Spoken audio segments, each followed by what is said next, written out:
유대인들은요, 얼마나 무시무시하냐면은 이 뭐 폴란드에서 사는 유대인, 러시아에서 사는 유대인들이 여기서는 도저히 못 살겠다, 미국으로 가야 되겠다. 미국에 딱 가면, 공항에 딱 내리면은요, 이민자 협회 회가 있어요. 그래갖고 그 사람을 아파트를 빌려주고 또 취직까지 다 시켜줘요. 그 사람이 일었을 때까지 잘해줘요. 근데 우리나라는 공항에 딱 어리삐리하고 도착하면은 이거 그냥 그 갖고 싸들어온 돈 다 등쳐먹기 바빠. 이게 너무 큰 차이가 나는 거예요. 그러니까 지금 미국의 주요 백화점은 누가 다 쥐고 있냐면 유대인이 다 쥐고 있어요. 유대인이 다 쥐고 있는데, 유대인들은 자기 백화점에 입점을 누구 먼저 제일 먼저 받느냐면 유대인이 만드는 물건부터 제일 먼저 받아들여요. 그러니까 얘네들이 잘 살 수밖에 없죠. 그 유대인들이 그래갖고 돈을 모으잖아요. 그럼 자기 돈은 누구한테 맡기냐면 유대인 은행에 갖다 맡겨요. 유대인 은행에 갖다 맡겨요. 무슨 소송이 나오면 누구한테 맡겨? 유대인 변호사한테 맡겨요. 아프잖아요. 누구한테 가요? 유대인 의사한테 가요. 그러니까 이 유대인들은요, 철저하게 민족끼리 돕는 거예요. 사촌이 땅을 사면 배가 아픈 게 아니라 사촌이 땅을 살 수 있도록 도와주는 거죠. 시기심이 없는 거죠. 시기심이. 우리 시기심이 너무 많아. 이 출애굽기 22장 24절에서 25절을 보면, 너희가 나의 백성에게 너희 곁에 사는 가난한 이에게 돈을 꾸어 주었으면 그에게 채권자처럼 행세해서도 안 되고 이자를 물려서도 안 된다. 너희가 이웃의 겉옷을 담보로 잡았으면 해가 지기 전에 돌려주어야 한다. 이게 유대인들은요, 민족끼리는 서로 책임진다. 이게 철저해요. 근데 우리나라 사람들은 제가 외국에 나가보면요, 다 개인적으로는 잘 살아요. 근데 다 같이 모여갖고 건물 샀다는 얘기는 한 번도 들어본 적이 없어. 예. 우리가 이게 안 되는 거예요. 개인적으로는 특출나지만은 이게 서로 축복해주는 게 안 되는 거죠. 미국에 7대 영화사가 있는데 이 중에 6개가 유대인이에요. 6개가 파라마운트, MGM, 워너브라더스, 유니버설, 21세기 폭스, 다 유대인이 만든 영화사예요. 할리우드의 모든 건, 디즈니, 월트 디즈니만 미국 사람 거예요. 근데 이 월트 디즈니도 CEO가 20년 동안 유대인이 하고 있어요. 그러니까 황도말을 낳는 건 다 유대인이 쥐고 있는 거야. 그러니까 얘네들이 영화에서 나오는 돈들, 배우도 유대인을 쓰고, 무슨 시나리오 작가도 유대인을 쓰고, 감독도 유대인이고, 영화 배급사도 유대인이고, 그러니까 다 같이 사는 거예요. 얘네들이, 자기네들이 돈이 이렇게 생기잖아요. 그럼 이 돈을 또 미국에 있는 유대인들은 어디다 보내냐면 본토에 보내요. 이스라엘, 팔레스타인 이쪽으로 보내는 거예요. 그러니까 서로 협력해서 사는 거죠. 전 세계에서요, 부모가 아무 일도 안 하고 엄마가 자녀 교육에만 매달리는 나라가 두 나라 있어요. 하나는 이스라엘, 하나는 대한민국에. 두 나라가 있대요. 근데 이스라엘은 왜 그렇게 아이들이 승승장구하고, 우리나라는 그 미국의 최고 좋은 대학만 가면요, 10%가 졸업을 못 한대요. 10%도 졸업을 못 한대요. 왜냐면 아이들이에요, 대화가 없어서 그래요. 신앙도 없고. 어쨌든 유대인들은요, 지구의 0.2%밖에 안 돼, 인구가. 그런데도 미국 경제의 60%를 유대인이 쥐고 흔들어요. 그리고 미국 부자의 30%는 유대인이에요. 하버드 대학이 전교생이 18,000명이에요. 학부생, 대학원생은 더 많지만 학부생이 18,000명인데 그중에 6,000명이 유대인이에요. 6,000명이. 우리나라 몇 명인 줄 알아요? 300명, 300명. 근데 그 중에서도 300명 중에 반 이상이 졸업을 못 한대요. 과정을 못 따라가갖고. 근데 걔네들은요, 이 하버드 대학의 법대 50%는 유대인이래요, 유대인. 그러니까 그냥 유대인들은 노벨상 179명이 탔는데 딱 경제학상, 물리학상, 화학상 이런 거예요. 우리는 그냥 딱 한 분 탔는데 그것도 평화상. 평화상. 얘네들은 다 머리로 타는 애들이에요, 머리로. 그럼 유대인이 똑똑해서 그렇게 하버드, 미 8개 그 아이비리그 대학이라고 그러잖아요. 뭐 브라운 대학, 컬럼비아 대학, 하버드 대학, 뭐 예일 대학, 뭐 이런 대학, 요즘은 MIT, 뭐 스탠포드 몇 개 또 해갖고 하지만은 그 미 8개 대학의 20%는 유대인이래요. 그러니까 똑똑한 애들은 다 유대인. 그럼 걔네들이 IQ가 좋으냐? 걔네들은요, IQ가 평균 95밖에 안 돼요. 우리나라는 106인데. 그러니까 유대인이 전 세계에서 IQ로는 26위밖에 안 돼요. 근데 왜 얘네들이 이렇게 똑똑하고 공부를 잘할까? 이건 부모의 종교교육에 있는 거예요. 종교교육. 유대인들은요, 3살만 되면요, 토라, 모세오경 읽어줘요. 그 다음에 탈무드 얘기해줘요. 끊임없이 얘기를 해주는 거예요. 얘기. 솔로몬 얘기, 다윈 얘기, 무슨 뭐, 그 다음에 머리 긴 누구의 그거, 힘센 삼손 얘기, 그 다음에 뭐, 이삭 얘기, 아브라함 얘기, 야곱 얘기, 뭐, 요셉 얘기, 모세 얘기. 얘네들은 끊임없이 부모한테 얘기를 듣는 거예요. 얘기를.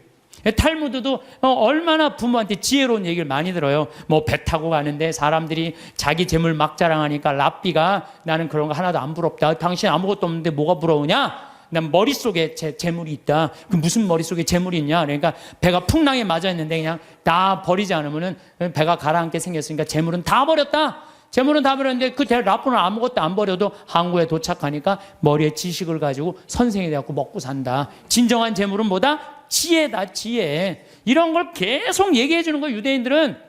우리나라 사람들은 뭐라 그래요? 공부해. 너 잠 좀 그만 자고 공부해. 너 텔레비전 그만 보고 공부해. 너 게임 좀 그만하고 공부해. 너 나중에 고생 안 하려면 공부해. 20년 동안 대한민국 엄마들은요, 공부하라는 얘기만 해요. 밑도 끝도 없이 공부하라고만 해. 애들이 엄마한테 듣는 건 지혜 얘기 하나도 안 들어. 오로지 공부해, 공부해, 공부해. 이 얘기만 듣는 거예요. 개들은요, 10마디 정도 알아듣는다고 그래요. 개들은. 내가 키우는 개도 일어나, 기다려, 손, 엎드려, 먹어, 가. 이 정도 알아들어요, 개들. 내가 우리 방에서 키우는 개, 나라고 한 번도 내가 얘하고 대화를 해본 적. 얘는 개니까 말귀를 못 알아듣잖아요. 말귀를 못 말 안 하는 거예요. 근데 여러분들 자녀들한테요, 마치 개한테 하는 엄마들 많아요. 일어나, 밥 먹어, 학교 가, 시험은, 숙제는, 공부해, 고생하지 싫으면 공부해, 나중에 다 알아, 공부해. 20년 동안 공부하라는 얘기만 해요. 그러니까 애들이 제일 지겨운 게 공부하라는 얘기 듣는 거예요.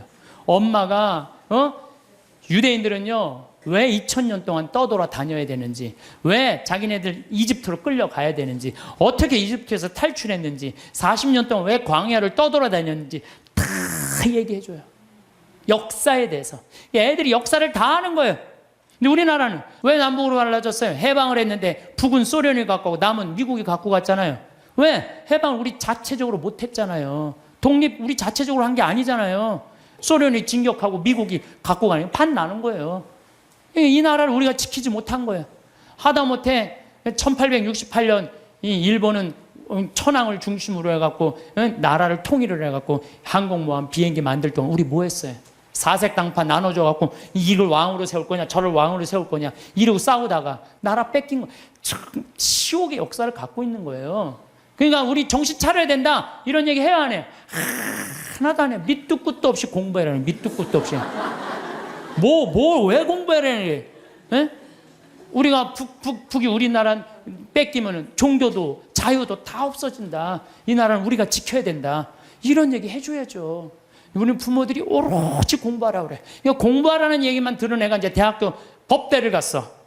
아빠, 나 공부해야 되는데 나 군대 가면 나 공부 못하잖아. 아빠 지금 좋은 자리에 있으니까 나 군인 좀 빼줘. 그래? 너 공부해야 돼? 그럼 내 자리 빼줄게. 그래갖고 그냥 빼줬어. 자리 손 써갖고. 그래갖고 얘도 잘 나가고 근데 아버지가 너무 잘 나가. 그래갖고 너무 잘 나가고 어느 날 장관 청면에 딱 앉아 있었는데 국회의원이 당신 아들 왜 군대 안 갔냐 그러니까 왜 군대 안 갔지? 공부하냐고 내가 빼줬는데. 그래갖고 그냥 공부한다고 그냥 아버지 그냥 장관 자리에서 끌어낸 자식들이 얼마나 많아요.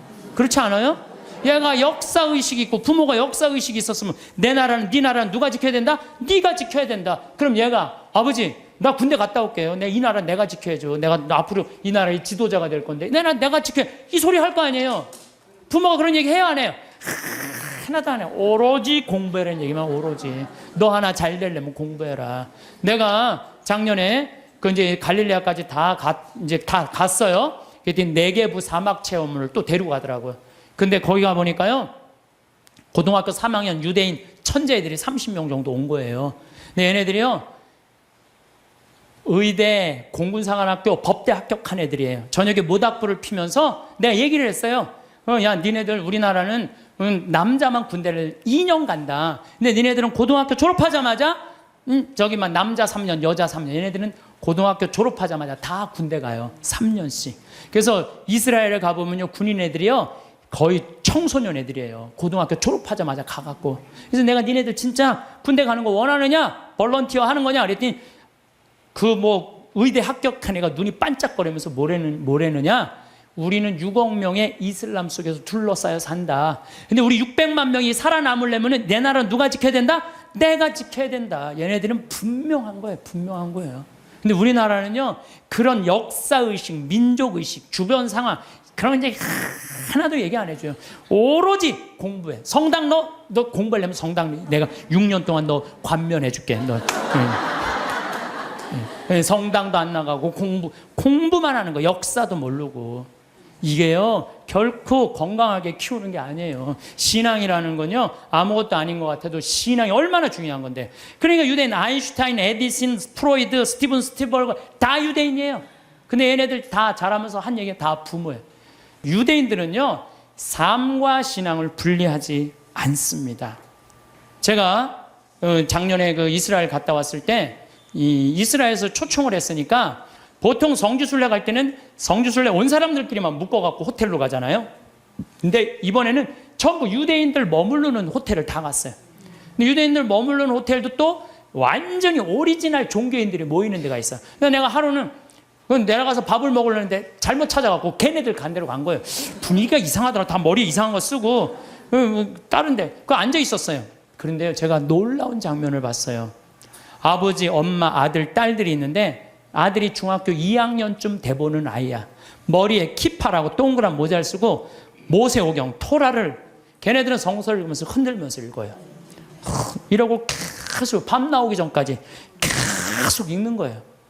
근데 아버지가 그걸 흐뭇하게 지켜보더라고요.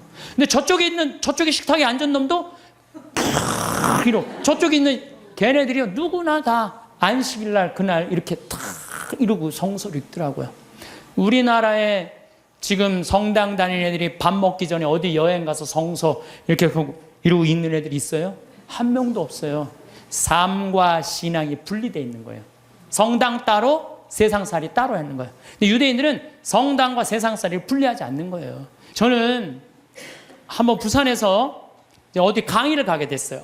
정말 너무너무 이제 차가 막혀갖고 이제 아주 정말로 그야말로 그냥 속이 바짝바짝 탔어요. 내비게이션이 가르쳐 주는데 불안하더라고. 내비게이션이 이렇게 가는데 분명히 성당이면 시내 한가운데일 텐데 이상한 데로 계속 가는 거예요. 이게 맞는가 계속 가는데 도착했습니다. 딱 그랬는데 벌판인 거예요. 강의는 5분 남겨놨는데 미치겠더라고요. 그래서 내비게이션을 내가 두들겨 펴려고 그랬어요. 이놈의 새끼 이걸 제대로 안 가르쳐 줬다고. 여러분들이 자식에 있어서 여러분들이 뭘까요? 내비게이션이에요. 여러분들이 인생의 내비게이션들이에요. 근데 여러분들이 안내를 했어. 안내를 했는데 전혀 엉뚱한 데다 안내를 해놨어. 그래갖고 애가 인생 끝에 갔는데 인생의 참 의미를 모르고 허탈하는 경우가. 그럴 때 어떻게 할 거예요, 여러분들? 정말 과연 내가 내 자식한테 인생의 내비게이션 역할을 잘하고 있는가? 내비게이션, 최고의 좋은 내비게이션 역할은 뭐예요? 신앙생활이에요. 이정표 확인하듯이. 그래서 하느님 꽉 붙잡고 살아야 되는데 너 공부하려니까 너 끊어. 이라고 거미가 나뭇가지 타고 나오는 거 줄 끊듯이 그냥 신앙을 딱 끊어버리는 거예요. 성당도 마찬가지예요. 여러분들 자녀들이 왜 성당 나가기 싫어하는 줄 알아요? 여러분들이 자녀들한테 뭐라 그래? 성당가, 성당가, 성당가, 성당가, 성당가. 그 얘기만 해요. 왜 성당 가야 되는지 얘기해 주는 거 없잖아요. 아브라함 얘기를 묵상을 해서 얘기를 해준다든가 솔로몬 얘기를 해준다든가 그런 얘기 하나도 안 해줘요. 오로지 성당가, 성당가, 성당가, 성당가 그 얘기만 하는 거예요.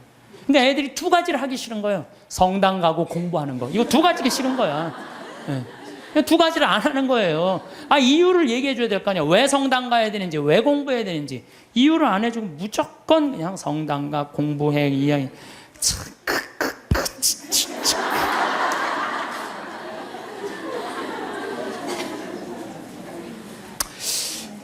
우리나라 아이들은요, 공부만 이렇게 한 아이들 이렇게 보면요, 난 참 불쌍해. 우리나라 아이들 왜 불쌍하냐면요, 얘네들이요, 밤 11시 반에 학원에서 끝난대요. 그럼 집에 오면 숙제가 있대요. 새벽 2시까지 숙제한대요. 아침 6시 일어나야 되는데 또 아침에 학교 가서 수업해야 되니까. 그러니까 얘네들이 친구를 사귈 시간이 없는 거야. 중고등학교 때 친구 우정이 평생을 가는 거 아니에요. 근데 자기 숙제하고 학원 다니느냐고 친구를 만나서 친구들하고 놀아야지 우정을 나눌 거 아니에요. 그런데 이게 친구를 사귈 시간이 없는 거야. 나는 우리나라 애들, 나는 이해가 안 되는 단어가 있어요.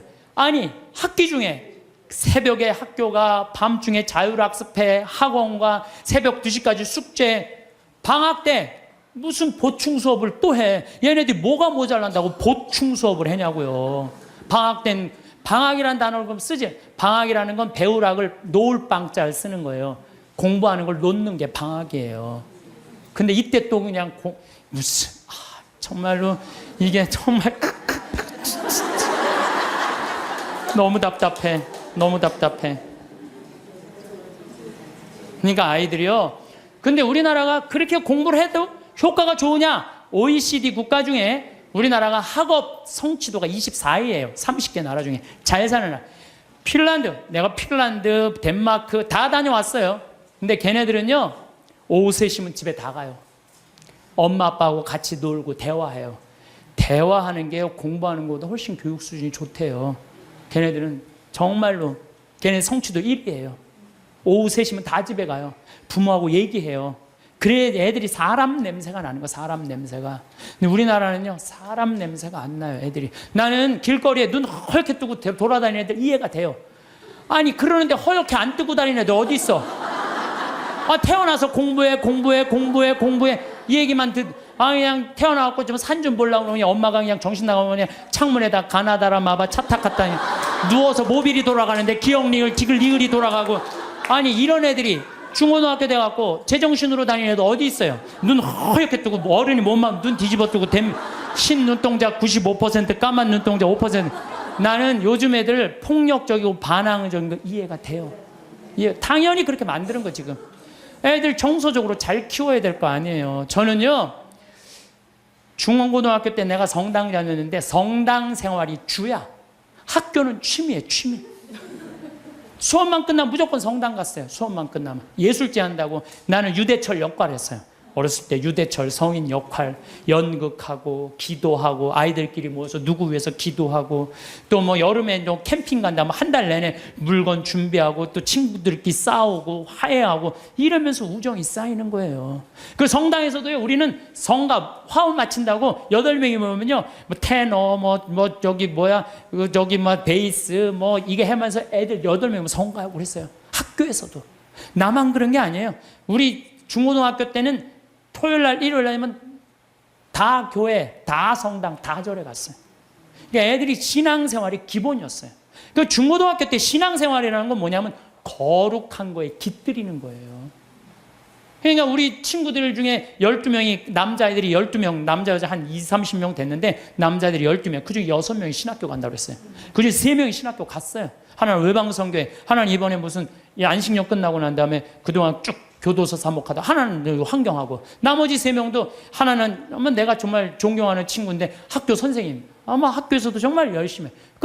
지난번에 그 학교 강의 갔더니 저 선생님은 신부님 되는 게 낫겠다고 신학교 가려고 그랬던 아이니까. 또 하나는 교수하고 있고, 또 하나는 무슨 신협 이사하고 있고, 또 안 간다는 친구들도 어렸을 때 다 우리 신학교 가자 이랬던 애들이에요. 그래서 수원시청에 한번 갔는데 내 친구가 하나 있는데 팀장이래요. 그러고 저 오 팀장님은 신학교 가는 게 남분이라고. 그러니까 어렸을 때 신학교 가고 성당에서 어울리는 애들은요, 거룩해요.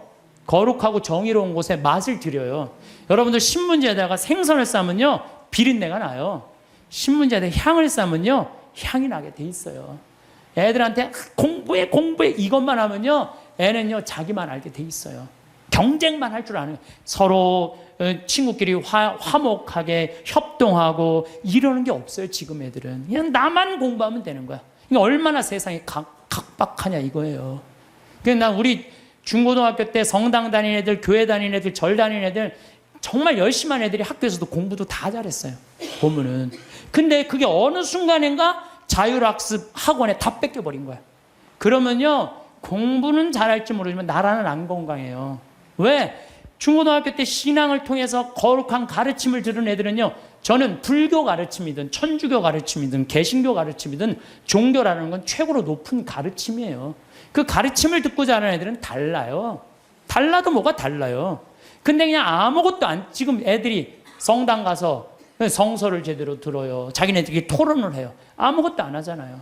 그러니까 그냥 서로 왕따 시키고 그냥 정말 우리가 깜짝깜짝 놀랄 일들이 뉴스만 보면 나오잖아요. 그게 왜 그래요? 신앙생활을 안 가르치기 때문에, 거룩한 생활을 안 가르치기 때문에 그래요. 그래서 여러분들 하느님을 놓친다는 건요, 이게 아무것도 아닌 것 같아요. 다 놓치는 것 같아요. 우리가 종교라는 게 이 인간이 살아가는데 절대적인 중심인 거예요. 난 일본은요, 나는 망한다고 생각해요. 왜? 일본은 천황이에요, 천황. 자기네들이 무슨 동굴에서 일장에 뻥 또 태양의 아들이라고 무슨 개뿔 태양의 무슨 태양의 아들이에요. 태양의 아들이 그래요. 근데 얘네들은요, 기준점이 없어요. 그냥 자기네들만 잘 먹고 잘 살면 되는 거야. 그러니까 얼마 전에 스위스 제네바에서 자기네들 인권국가라고 그러니까 다른 민족 다 웃었잖아요. 전 대표가 다 웃었어요. 그러니까 그 대사가 shut up. 어디 그런 무식. 그러니까 난 일본은요, 저건 언제든지 망한다고 분명히 난 믿어요. 예. 저 나라는요, 지금 이 지구 역사에서 다른 민족과 화해하지 못하잖아요. 그러면은요, 그 나라는 떨어지게 돼 있어요. 반드시.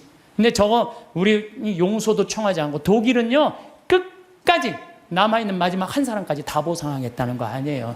그 독일하고 일본하고 여러분 어떻게 일본 놈이라는 말이 그래서 나오는 거예요. 일본 놈이라는 말이.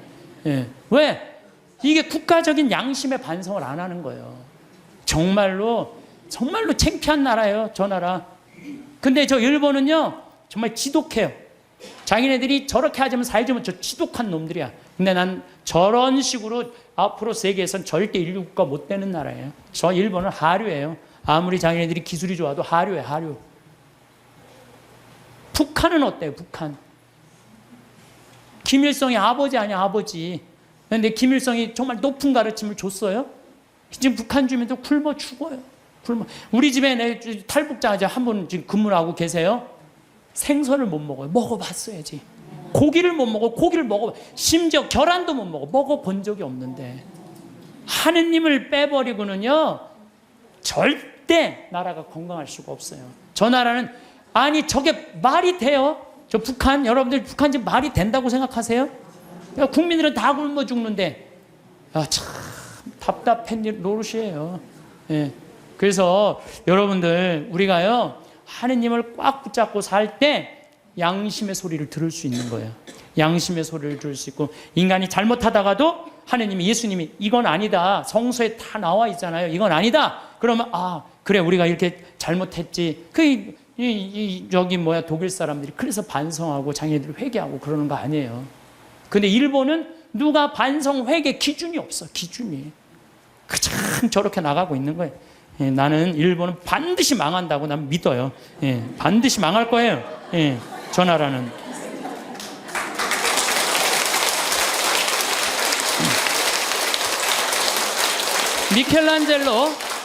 미켈란젤로가 성베드로 성당 돔을 하고 시스티나 성당 천지 창조를 했어요. 근데 교황님이 미켈란젤로를 불러서 너 받고 싶은 돈 액수를 다 대라. 그랬더니 미켈란젤로가 뭐라고 그러냐면은, 교황성하시여, 내가 재능을 하느님으로 받아서 하느님께 다시 돌려드리는데 무슨 보상금이 필요합니까? 나는 이거 하늘나라 들어가는 입장 봉헌하겠다고. 하늘나라 들어가면 입장료로 봉헌하겠다고 그래요. 근데 여러분들 베드로 성당 돔이 얼마나인 줄 알아요? 신라 호텔이 들어가요. 그 돔 이렇게 보면요. 내가 그래서 또 이번에 베드로 성당 가서 재봤어요. 신라 호텔이 진짜 들어가나? 근데 이 라인에 보니까요, 신라 호텔 들어가고 남을 정도로 크더라고요. 베드로 성당이 얼마나 크냐 하면은 잠실 운동장 2배만한 거예요. 크기가. 이 야구 때리면 140m 끝에 가잖아요. 베드로 성당 이 잎에서 저 끝이 178m예요. 베드로 성당 잠실. 그 어마어마한 걸 지면서 미켈란젤로 한 푼도 안 받아요. 내가 하나님으로부터 받은 재능을 하나님께 돌려드리는데 무슨 내가 보상금을 받느냐고. 예. 이거 하나님 꽉 붙잡고 3분. 그 다음에 스페인의 성가정 성당 가우디. 이 가우디는 지금 가경자예요. 복자 바로 밑에. 이분은 장가도 안 갔어요. 성당 하느님 집 짓는다고요? 옷도 아닙니다. 그냥 집 짓다가 너무 피곤하면 그 성당 앞에 공원이 있어요. 공원에 누워있으면 그 상거지, 그런 거지가 그 천재가. 그래서 사람들이 이렇게 불쌍하다고 돈 주면요, 깨보면 막 동전이 이렇게 쌓여있으면 이거 신축금 한다고 이렇게 갖다 공사하는 사람들한테 주고. 오로지 하느님의 일만을 하다가 간 분이죠. 이게 하느님의 일만을 하다가 간 분들 참 많은 하느님의 입장료죠. 여기 오신, 사실은 여러분들 이 평창까지 오신 여러분들은 내가 보기에는 적어도 가슴에 여권 있는 분들이에요. 여권 있어요, 없어요? 여권 있는 분들이에요.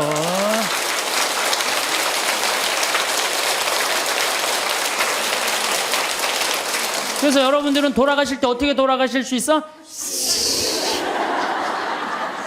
이렇게 웃으면서 돌아가실 수 있어요. 제발. 아니, 이게 농담이 아니고 여러분들 이 생각, 나는 죽을 때 싹 웃으면서 죽을 거야. 마음속으로 생각하세요.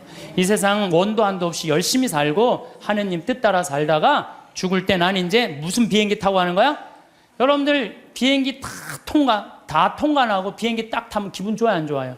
좋죠? 싹 웃을 수 있듯이 우리가 이 세상 살기 열심히 살다가 마지막 날 돌아가실 때 가슴에 여권이 있으면 웃으면서 돌아가실 수 있어요. 저는 이번 2013년 3월 마지막 주에 잠비아를 다녀왔어요. 잠비아 무프리나라는 지역을 갔다 왔어요. 내가 잠비아를 왜 가게 됐느냐면은 작년에 한 5월 6월경에 수녀님들이 프란치스코 제3의 수도자들이 피정을 왔어요. 우리 교우들이 피정을 왔는데 수녀님들이 도우러 왔는데 수녀님 16분이 왔는데 한 분이 얼굴이 새카만 거야. 그래서 내가 수녀님한테 물어봤어요. 수녀님, 남들은 다 얼굴이 하얀데 수녀님 왜 새카마냐고. 그랬더니 이 수녀님이, 신부님, 저는 잠비아에서 농장을 한다는 거예요. 무프리나 지역에서. 왜 농장을 하냐고 그러니까 거기 그냥 다 굶어 죽어갖고 농장을 해서 거기에 있는 젊은 아이들한테 농업을 가르쳐서, 잠비아가요 우리나라보다 7배 커요. 남한보다. 땅이 엄청, 그리고 다 평지. 근데 얘네들이 농사를 질 줄 모르는 거야. 그래서 수녀님이 나는 거기 농사를 가르쳐서 잠비아 사람들이 잘 먹고 살게 해주려고 지금 농장을 운영한다는 거예요. 그래서 내가 눈이 이만해졌어요. 수녀님 무슨 농장을 해요? 그랬더니 몇 평이야? 그랬더니 80만 평이래요. 80만 평. 수녀님, 근데 한국은 왜 들어오셨어요? 17년 동안 거기서 사셨대요. 17년 동안 아프리카에서 사니 새카맹이에요. 암이 걸린 거, 암이라고 치료도 하고, 그 다음에 또 뭐라고 그러더라? 기숙사를 짓는데 돈이 없어갖고 돈 모으러 왔대요. 그래서 마침내 사는 맛 책 파는 인세가 한 2천만 원 들어왔길래, 수녀님 내가 이거 줄게. 근데 신부님이 우리하고 무슨 상관이 있어서 이 돈을 한 번에 주냐? 밑도 끝도 없이 돈을 왜 주냐? 수녀님 무슨 소리를 이렇게 섭섭하게 하느냐고. 수녀님 하느님 일하고 나도 하느님 일하는 사람이야. 근데 수녀님이 아프리카에 가서 나는 생태마을을 꾸미고 싶은 게 내 꿈이야. 근데 수녀님이 이미 생태마을을 아프리카에서 꾸미고 있는데 내 일을 대신해 주는데 이 돈은 돈도 아니다. 가져가라. 그랬더니 신부님 딱 요 돈이 모자랐다는 거예요. 너무너무 감사하다고.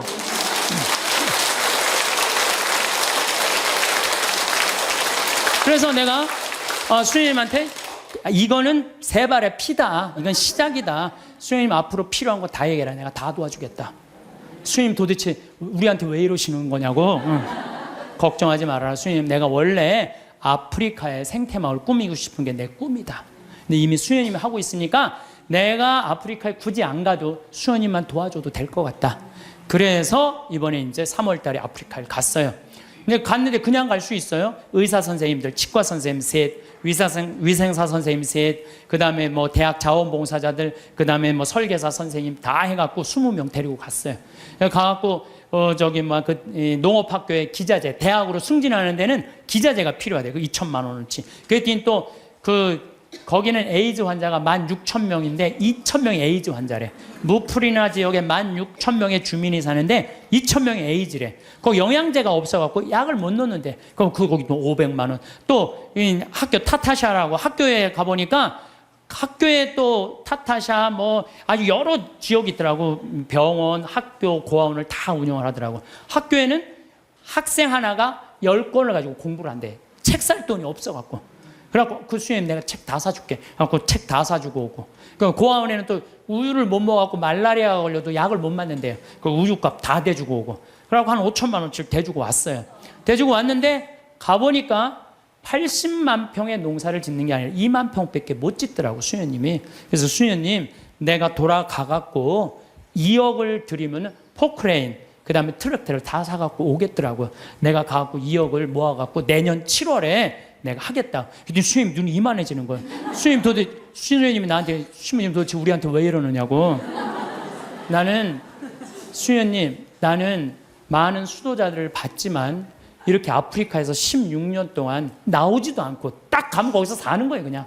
웬만하면 3년 있다 오잖아요. 그 수녀님이 7분이 사는데 7분 그대로, 한 분 말라리아 돌아가신 분 빼고는 그대로 거기서 사는 거예요. 난 수녀님들이 이뻐도 너무 이쁘다. 정말 수녀님들이야말로 꽃이다, 꽃. 교회의 꽃이다. 내가 이 수녀님들을 안 도와주면 나중에 하느님 앞에 가서 나 혼난다. 근데 2억을 모아갖고 오겠다. 그래갖고 거기 병원에 있는 수녀님이 우리 간호사를 공부시키고 싶대. 보내라, 내가 해주겠다. 수녀님이 어떻게 해? 걱정하지 말아라. 우리 계획은 인간이 하지만 완성은 하느님이 해주신다. 나는 믿는다. 근데 여러분들, 내가 깜짝 놀란 게요, 온 지 한 달 반인데 1억 3천을 모았어요. 1억 3천을. 내가 말도 많이 안 했어. 이렇게 강의 때 한 사람 앞에 1,000만 원만 20명만 모으면 된다. 한 사람 앞에 1,000만 원 20명 모으면 된다. 그때 지난번에 명동에 갔는데 2명이 2천만 원을 했더라고. 그래갖고 전화가 왔어. 신부님, 명동 강의 끝나는데 신부님 바쁘신데 내가 1,000만 원을 기증하는데 시간 되시냐고. 나 시간 무지하게 많다. 나 시간 무지하게 많다. 그랬더니 그분이 수표를 1,000만 원을 딱 갖고 왔더라고요. 그래서 내가 통장에 지금 벌써 5천만 원을 받아두고 이제 7천만 원 약속을 했어요. 이제 연락하면 다 넣는다는 거예요. 그래서 내가 우리 형한테도, 형, 아프리카 돈 번 거 뭐 할 거야? 1,000만 원 기증해. 그랬더니 우리 또 형은 또 천사예요. 내가 돈 내려면 다 내요. 1초도 주저하지 않고, 신부님 제가 봉헌하겠습니다. 그래서 우리 어머니도 이번 7월 달에 개를 탄대요. 어머니 1,000만 원 하라고. 죽기 전에 뭐 아프리카에 우물 파주는 게 소원이라며, 내놔 1,000만 원. 그래서 어머니 7월 달에 개 타면 통장에 넣어주기로 했어요. 그렇게 1억 3천을 모았어요. 여기 계신 여러분들도 동참하고 싶은 분들은 나한테 연락하세요. 여러분들, 그러면은요, 내가 20명의 주주를 모으는데 그거는 주식을 받을 수는 없어요. 그렇지만 그건 하늘나라 가는 여권에 도장 하나, 비자 하나 찍어 놓는 거예요. 그러니까 나는 영국이 그동안 몇백 년 동안 뺏어갔어요. 뺏어만 가고 교육 하나 안 시킨 거예요. 나는 영국 사람들 해가 지지 않는 나라라고 하는데 난 절대 그렇게 표현하면 안 돼요. 전 세계 다니면서 도둑질 하느냐고. 해가 질 수가 없는 나라예요. 해 질 시간이 없는 나라지, 해가 짓는 나라. 그러니까 중국은 지금 굴이 다 뺏어가요. 근데 저는 어떤 생각을 갖고 있느냐 하면은, 우리나라는 그러면 안 돼요. 우리나라는 이제까지 다른 나라 침략한 적 한 번도 없어요. 우리끼리 여기까지 올라온 거예요. 그럼 우리나라가 세계 최일의 인류 국가가 되려면 어떻게 해? 이제는 우리가 원조 받는 나라에서 원조 해주는 나라가 됐잖아요. 원조를 해줘도 멋있게 해주자는 거예요. 그래서 내가 그 80만 평에 그림까지, 그 지역 주민들 큰 산 집까지 그림을 다 그려놨어요. 그래갖고 와서, 거긴 또 아프리카인데도요 1300mm가 빈님이 오세요. 잠비아는. 그래갖고 물도 많아요. 자본이 없는 거지. 개발만 하면요, 우리가 아프리카 가난하고 굶주리는 나라라고 생각하잖아요. 그렇지 않아요. 아프리카는요, 정말 잘만 꾸며놓으면요, 정말 살기 좋은 나라예요. 원시지구 그대로 보존된 참 좋은 지역에. 그리고 내가 이번에 그 의사 선생님들 모시고 왔는데, 의사 선생님들이 그러는 거예요. 자기는 이렇게 의술을 배워도 보람을 못 느꼈대요. 왜냐하면 의사 선생님들이 스트레스 무지하게 받거든요. 뭐 치과 돈 많이 버느라 스트레스 굉장히 많이 받아요. 근데 자기네들이 여기 와서 의술을 하니까 자기들이 이렇게 힘든 공부에 대한 보람을 느낀다는 거예요. 너무 좋다는 거예요. 또 호주에서 이광현이라는 선생님이 왔는데 키가 1m 한 78 정도, 얼굴도 잘생기고 키도 크고. 근데 작년에 내가 멜버른에 강의를 갔는데, 난 이런 꿈이 있다. 근데 한 젊은이가 와서, 신부님 동참하겠습니다. 그걸 명함을 줬어요. 난 그거 잊어먹었죠. 근데 이 친구가요, 계속 우리 인터넷에서 검색을 한 거야. 그리고 내가 그걸 딱 보고 멜버른에서 한국으로 날라온 거야. 같이 갔어요. 근데 이 아프리카 사람들은 이 이가요, 뿌리가, 우리는 얕은 얘네들 굉장히 깊어요. 이가 이만해. 진짜 거짓말 조금 못해서 이만해. 그러니까 이걸 빼려니까 여선생님들은 그걸 못 빼는 거야. 근데 얘는 그냥 힘이 좋으니까 그걸 다 빼는 거야. 썩은 거를. 이야. 근데 이 친구가 그러는 거예요. 자기가 후배 의사 선생들한테 자기가 너무 행복했다고 그 한 10일 동안 자기는 정말로 공부한 보람을 느낀다고 그랬더니 3명이 또 지원을 했대. 또 수원에 이제 남자 의사 선생님 또 지원을 했어. 그래서 내가 의사 선생님들 지금 뽑는 게 의사 선생님들, 트랙터 기사, 포크레인 기사, 그 다음에 태양광, 전기 기술자 다 뽑아요. 다 뽑아갖고 내년 7월 달에 싹 모시고 가갖고 싹 해주고 오는 거야. 그래서 싹 꾸며놓으면은 아프리카는요 7월, 8월 달이 제일 좋아요. 7월, 8월이 아주 시원해요. 시원한 게 어느 정도로 시원하냐면은 이런 옷 입고 가면 얼어 죽어요. 진짜로 우리가 몰라. 그러니까 다녀요 제발. 여기서 와 하고 깜짝깜짝 놀라지 말고 제발 그 아프리카 내년에 여기서 가실 분들 자원하세요. 내년에 한 달 갈 거든. 7월 15일부터 8월 15일. 그러면은요 돈도 많이 안 들어. 230만 원이면 돼. 비행기 뭐 3번 다 갈아타고 가면 돼요. 26시간 걸려서 가는 거예요. 비행기 타고. 괜찮아요. 저는 작년에 하느님한테 정말 감사드리는 거는 수술하고 난 다음에 비행기 타면 암 환자들은 안 돼요. 암 환자들은 비행기 타면 뭐가 있어갖고 안 좋대요. 그런데도 나는 타고 다녀요 지금도. 그럼 작년에 진복 8탄 거기서 우리 목사님이 얼마나 열심히 기도해. 그냥 은총 그냥 받아갖고. 근데 난 이번에도 갔다 왔는데 조금 힘들긴 했지만은 그러다 죽으면 얼마나 좋아요. 하느님 일하다가 죽는 건데. 그런 거 두려울 게 아니에요. 아무것도 안 하는 게 무서운 거죠. 하다가 죽는 건 하나도 안 무서운 거예요. 혹시 여러분들 자녀들 가운데 공부하기 싫어갖고 유세 부리는 놈들 있죠? 그런 놈들 공부해 그럴 필요 하나도 없어요. 그냥 나한테 한 달만 맡기세요. 아프리카 한 달만 데려갔다 오면요 얘네들 인간이 변해요. 왜? 걔네들 사는 거 보면요 정말로 그냥 맨바닥에서 산다고 생각해도 돼. 흙바닥에서 사는 거예요. 대한민국 사람들이 뭘 모르는 줄 알아요? 대한민국이 이렇게 잘 먹고 잘 사는 걸 몰라요. 지금 우리나라 너무 잘 먹고 잘 사는 거예요. 그냥 맨날 서울 사람들은 나는 하층민이다. 참 내가 정말 답답한 거예요. 한국처럼 잘 사는 나라가 어디 있어요. 근데 우리가요 대한민국이 뭘 못해. 욕심이 너무 많아요. 온 국민. 아니 2,300억 2,000억 갖고 뭐 하려고 그걸 그렇게 갖고 있어요. 나는요 그래서 인간은 죽어야 된다고 생각해요. 인간은 반드시 죽어야 돼. 그러니까 2,000억 있는데 80살이야 쓰지도 못하고 억울해. 나 이거 그 사람도 2,000억 놓고 죽어요. 그렇죠? 나 한 푼도 없어. 그래도 죽어. 그러니까 죽을 때 진짜 억울한 건 2,000억 있고도 쓰지도 못한 사람은 억울해서 못 죽어요. 그렇지 않아요? 근데 2,000억을 의미 있게 봉헌하고 가는 사람은 죽을 때도 웃으면서 죽을 수 있어. 근데 이거 안 뺏기려고 무슨 벌진 아일랜드에다가 뭐 페이퍼 컴퍼니 만들어 얼마나 추해요. 도둑질한 국가로부터 도둑질한 걸 동생한테 맡겼더니 동생이 안 주네. 또 내놓으라고 그러고 주라고.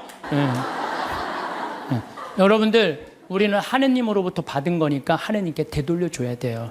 미켈란젤로 말처럼 되돌려줘야 돼요. 저는 그래서 아프리카를 이렇게 보면서 우리나라 사람들이요. 여러분들 이제 여기 지금 앞에 예쁘장한 분들 많이 앉아있는데 여러분들 120살까지 안 죽어요. 그럼 몇 년 남았냐면 70년 남아서 70년. 뒤에 계신 우리 할머니, 오늘은 할머니들이 왔다고 그랬는데 할머니들이 내 눈에 하나도 안 보여. 아줌마들만 보여. 아줌마들이. 이것도 걱정이에요. 70 먹으면 70 먹은처럼 보여야 될 거 아니야. 아줌마처럼 보이는 거 이것도 내가 보기엔 나쁜 거예요. 왜 늙어도 늙은 흉내를 안 내. 다 젊어. 근데 젊은 채로 그냥 집에서 있으면 재미없어요.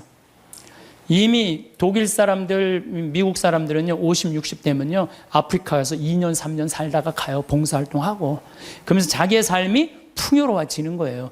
여러분들 여기 있어서 1년에 2천만 원, 3천만 원 쓰나 아프리카 가갖고 2천만 원 정말로 풍요롭게 쓸 수 있어요. 그래서 하느님을 꽉 잡고 하느님 속에서 살아야 된다는 거예요. 제 얘기는. 하느님 속에서 살아. 그러니까 대한민국 사람들이 뭘 모르느냐? 이렇게 잘 사는 걸 모르고 일본하고 중국이 그렇게 강대국인 걸 대한민국 사람들이 몰라요. 그것도 걱정이에요. 왜냐하면요, 우리나라는요, 정말로 아슬아슬한 지정학적 위치 속에서 살고 있어요. 그러니까 우리나라 국민들이요, 항상 역사의식을 갖고 있어야 돼요. 예, 자녀들한테 우리가 역사에 어떤 고통을 겪었고 지금도 어떤 상황이 있는지 누구 입에서 나와야 돼? 부모 입에서 나와야 돼요. 그러니까 여러분들이 항상 깨어서 기도하고 깨어서 살아야 된다는 얘기죠. 저는 지금 우리 대한민국 국민들이 돈 버는데 너무 눈이 빨개져 있는 것 같아요. 번 돈을 가지고 얼마나 가치 있고 이 사회에 소외되어 있는 사람들이 없도록 하는 노력이 더 필요한 거. 이제는 우리는 이제 출세 안 해도 돼요. 돈 많이 안 벌어도 돼요. 이제 먹고 살 만큼 다 살아요.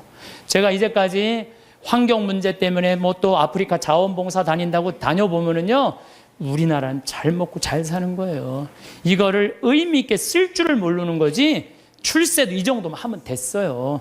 예, 그러니까 여러분들 오늘 이후부터 누구를 꽉 붙잡고 사느냐? 하느님을 꽉 붙잡고. 우리는 삶의 질을 높여야 돼. 삶의 질의 기본은 뭐냐? 신앙이야, 신앙. 언제나 양심의 소리를 귀 기울일 수 있도록 이끌어주는 신앙 생활을 해야지 우리 나라도 건강하고 우리 사회도 건강하고 우리 가정도 건강해요. 하느님 꽉 붙잡고 사십시오. 제가 다시 한번 말씀드리지만은 우리가 마지막 날 하늘나라 여행 떠날 때 베드로 성인이 여권 내놔라. 나 여권이 없는데요. 여권이 도대체 어떻게 마련하는 거예요? 여권 어떻게 마련해요? 마태복음 25장에 뭐라 그랬어요? 내가 굶주릴 때, 헐벗었을 때, 감옥에 갇혔을 때, 목말랐을 때 나한테 찾아와주고 옷 입혀주고 물 먹여주고, 그게 바로 나에게 해준 것이다. 오른편에 있는 사람, 너희들 하늘나라에서 준비한 상을 받아라. 그러죠? 왼편에 있는 사람들한테 너희들은 저쪽으로 가라. 영원히 꺼지지 않는 불 속으로 가라. 우리가 당신 언제 그렇게 천대했다고 그러냐고. 내 이웃 중에 가난하고 굶주리고 감옥에 갇히고 헐벗어 사는 사람 돌보지 않는 게 곧 누구한테 돌보지 않는 거다? 나를 돌보지, 예수님이 나를 돌보지 않은 거다. 하늘나라 여권 준비하는 거 어려운 거 아니에요. 여러분들 어려운 이웃한테, 특히 아프리카, 잠비아, 물론 우리 이제 내년에는 제가 페루도 가고 브라질도 가고 많이 갈 계획을 다 갖고 있어요. 그럴 때 내가 못 가더라도 어떻게? 동참이라도 해라. 동참이라도 해라. 예, 그게 하늘나라 여권 탁. 그래서 딱 비행기 탈 때, 저기 막 수속할 때 베드로 성인이 여권, 그럼 여기 있습니다. 딱 여권 어디 있지? 이거 내가 먹고 사느냐고 바쁘고 여권 준비 못했네요. 그럼 넌 저리 어두운 데로 가라. 땅을 치고 통곡해도 아무 소용 없다는 거예요. 적어도 여기 오신 여러분들은 내가 보기엔 돌아가실 때 어떻게 돌아가실 수 있어?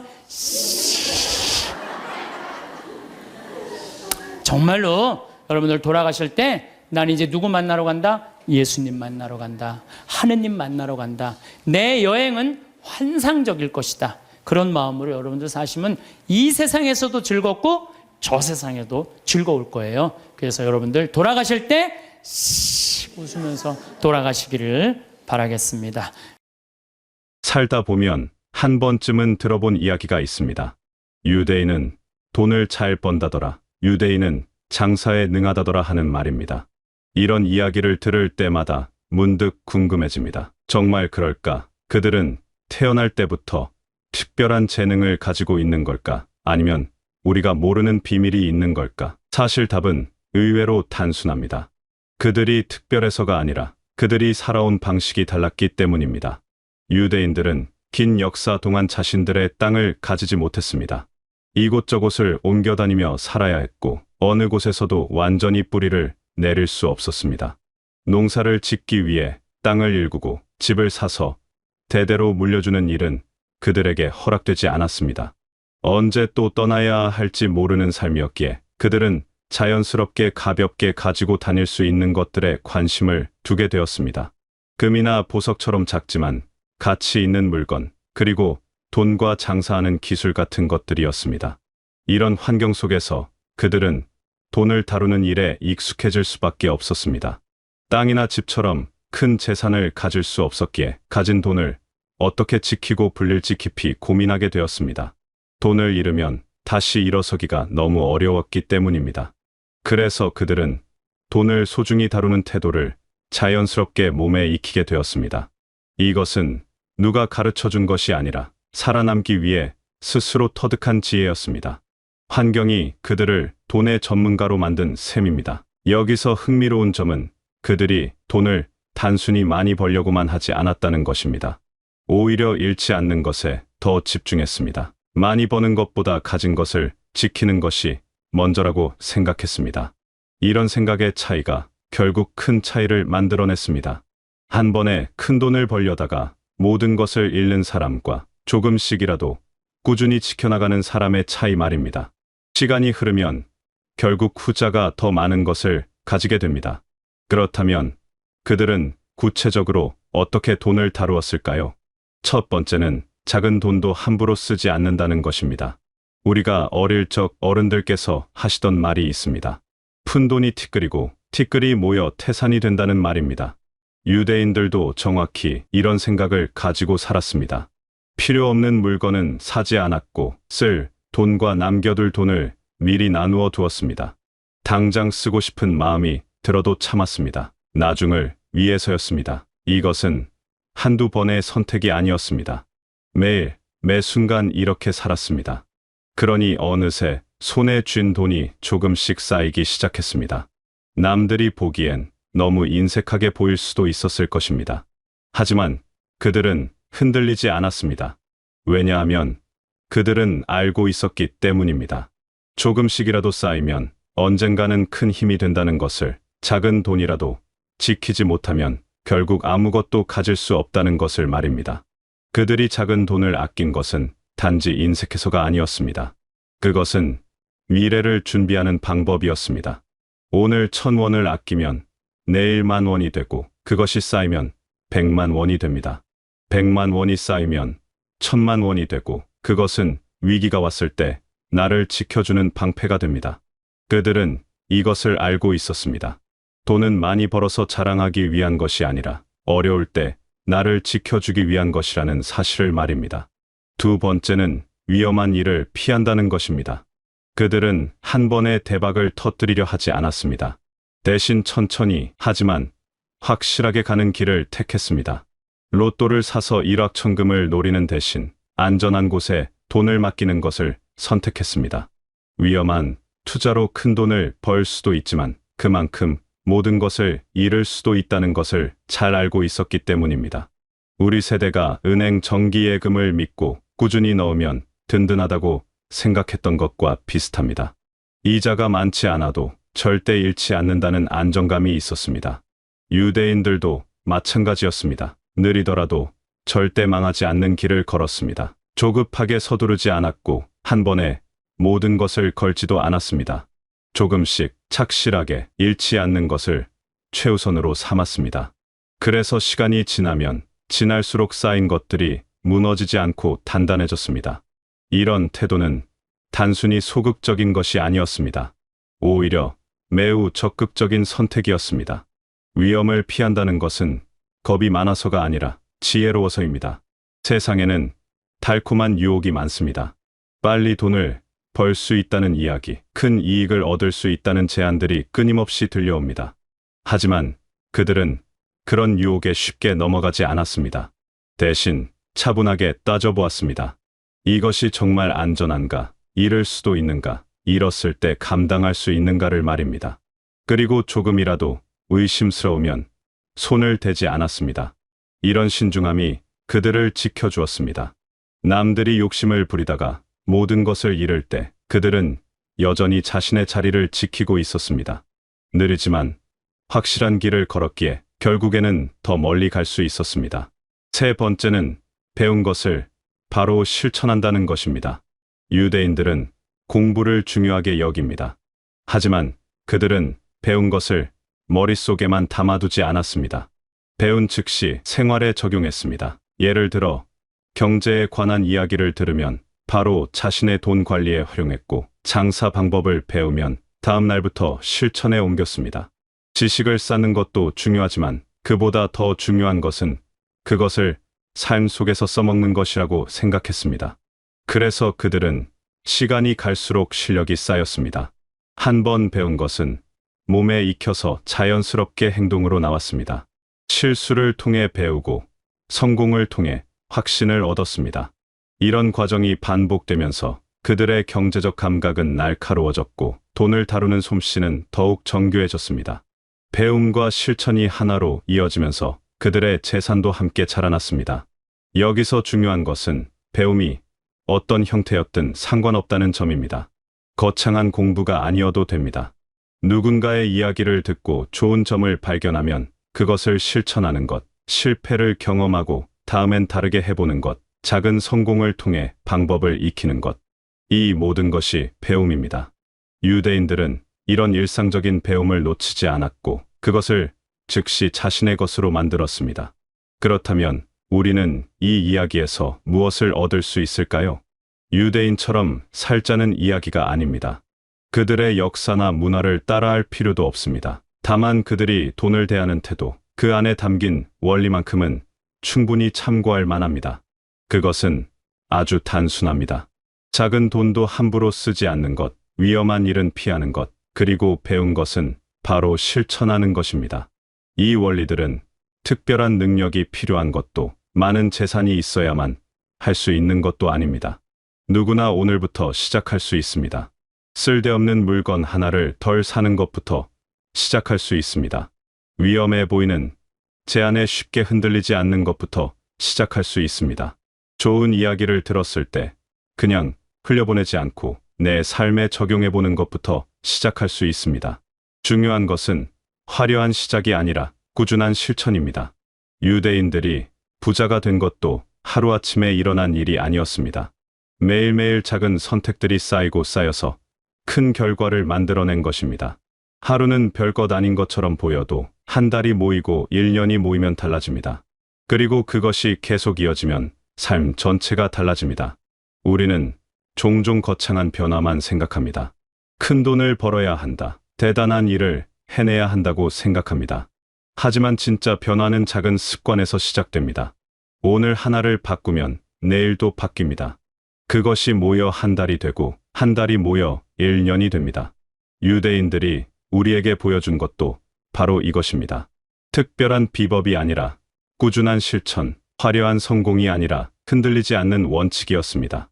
사실 돈을 다루는 일은 복잡하지 않습니다. 어려운 계산이나 특별한 지식이 필요한 것도 아닙니다. 필요한 것은 단지 태도입니다. 돈을 대하는 마음가짐, 선택을 할 때의 신중함, 그리고 작은 실천을 이어가는 꾸준함입니다. 유대인들이 가진 것도 결국 이것이었습니다. 그들은 특별한 사람들이 아니었습니다. 다만 환경이 그들에게 이런 태도를 가르쳐 주었고 그들은 그것을 평생 실천했을 뿐입니다. 우리도 똑같이 할 수 있습니다. 환경이 가르쳐 주지 않았다면 스스로 배우면 됩니다. 이미 누군가 걸어간 길을 따라가는 것은 훨씬 쉽습니다. 유대인들은 수천 년에 걸쳐 이 길을 만들었지만 우리는 그들의 경험을 통해 훨씬 빠르게 배울 수 있습니다. 그들이 겪었던 시행착오를 피할 수 있고 그들이 발견한 지혜를 바로 적용할 수 있습니다. 여러분도 지금 이 순간부터 시작할 수 있습니다. 늦었다고 생각할 필요가 없습니다. 지금이 바로 가장 빠른 시작입니다. 작은 돈을 아끼는 습관, 위험을 피하는 신중함, 배운 것을 실천하는 용기, 이 세 가지만 기억하고 하나씩 실천해 보십시오. 한 번에 모든 것을 바꾸려 하지 마십시오. 오늘 하나만 바꿔 보십시오. 그리고 내일도 그 하나를 지켜보십시오. 시간이 흐르면 여러분은 깨닫게 될 것입니다. 작은 실천이 얼마나 큰 힘을 가지고 있는지, 꾸준함이 얼마나 놀라운 결과를 만들어내는지 말입니다. 유대인들이 특별한 사람들이 아니었던 것처럼 여러분도 특별한 사람이 될 필요가 없습니다. 다만 오늘 하나를 실천하는 사람이면 충분합니다. 그것이 쌓이고 쌓여 언젠가는 여러분의 삶을 든든하게 받쳐주는 기둥이 될 것입니다. 돈은 삶의 전부가 아니지만 삶을 편안하게 만들어주는 도구입니다. 그 도구를 잘 다루는 것은 우리 모두가 배워야 할 지혜입니다. 유대인들은 환경이 만들어준 특별한 경험을 통해 그 지혜를 터득했습니다. 하지만 여러분은 그들의 이야기를 통해 더 쉽게 그 지혜에 다가갈 수 있습니다. 이미 누군가 걸어간 길을 따라가는 것은 훨씬 수월합니다. 여러분의 하루하루가 조금씩 더 든든해지고 마음이 조금씩 더 평안해지기를 바랍니다. 작은 실천이 큰 변화를 만들어내고 그 변화가 여러분의 삶을 더욱 풍요롭게 채워주기를 바랍니다. 오늘부터 시작하는 작은 한 걸음이 여러분의 내일을 바꾸는 힘이 되시길 바라겠습니다.